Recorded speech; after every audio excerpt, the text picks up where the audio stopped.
Today, President Biden is set to deliver his final foreign policy address 1 week before President-elect Donald Trump is sworn in.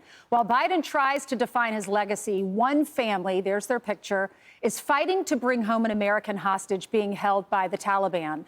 Ryan Corbett has been trapped in Afghanistan since 2022, but his family hasn't heard anything from Joe Biden until just yesterday. Ryan's wife, Anna Corbett, joins us now exclusively after that conversation with President Biden. Thank you so much for joining us, Anna.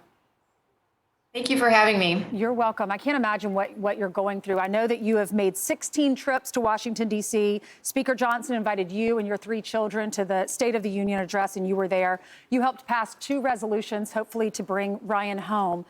But you just heard from President Biden yesterday, despite your efforts. You've been trying to get in touch with him for a long time, right? That's correct. I've been asking for a meeting. I was told and promised I would meet with him directly. And just on Friday, I was given the news that I would have a short call with him, and that happened yesterday. What was that conversation like? He was very kind and empathetic, but what I heard him say is that he is not bringing Ryan home, and that was absolutely devastating because, as you just said, I have been advocating fiercely on Ryan's behalf, on my family's behalf. Ryan just keeps missing milestones, and he should be part of teaching Caleb how to hunt. Caleb shot his first buck last year without Ryan, and Ketsia was voted prom queen without Ryan, and Ketsia graduated from high school without Ryan, and it is getting too long. And to hear after all this effort that there is a deal on the table, there is a way to bring Ryan home, and it's not being taken is incredibly crushing to our family. Yeah, Anna, there were reports that surfaced last week about a deal to trade 3 American hostages, one including Ryan, for one of the prisoners at Gitmo with ties to Osama bin Laden. I know that you went down to Palm Beach. You're from New York. You went down to Palm Beach. You camped out in front of Mar-a-Lago, and Donald Trump got word that you were there. What happened next? I have been down here for a couple of days, and I have heard from several that President Trump is concerned about our family. He knows that we are down here. He knows about our situation and is very concerned. And amazingly, yesterday he sent his incoming national security advisor to meet with me where I was. And incoming national security advisor Mike Waltz actually gave us more than an hour just listening to our story and hearing about the situation. It was just mind-blowing because it took 16 months to actually get a meeting where I traveled to DC to meet with the current national security advisor, Jake Sullivan.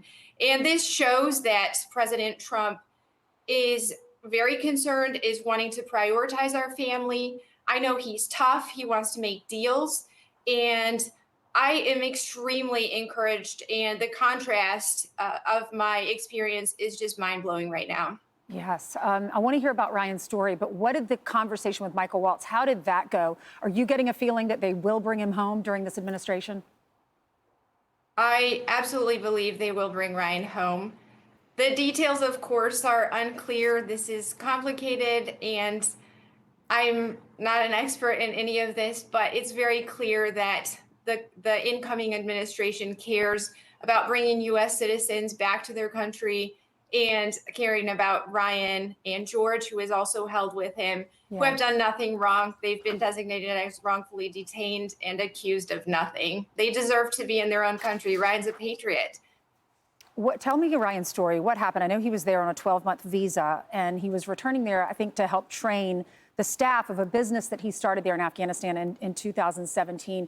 He and a coworker, a colleague from Germany, they were both captured. What happened to him, and how's he doing? Have you gotten word? That's correct. So he has been held now for 886 days. We lived in Afghanistan as a family, loved the people, and had to evacuate when the Taliban took over. But Ryan kept his business open, and that's why he returned to Afghanistan. And we have had contact about every 2 weeks, short calls, and it's very difficult because his conditions are not livable. He is physically declining. He told me on a call that I would not recognize him.